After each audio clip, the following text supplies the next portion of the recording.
I'm working in Quanitum Lare, a destination management company, and we're developing a mobile application for the 2 leaders. Therefore, it is very important for us to deliver new releases regularly and to be very effective as a team. Recently, the whole travel domain has significantly changed, and we have reorganized our team as well. Therefore, I have attended Professional Scrum Master II training with Taylor Cox in order to create a better environment within the team and to grow in my role.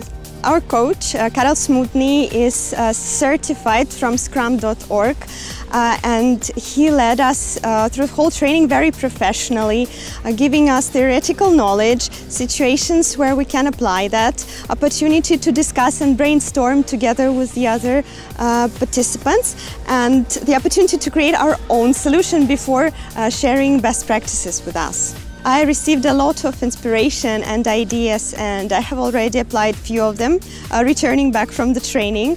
And now I'm giving more freedom to the team, and it's surprising how self-organized they've become.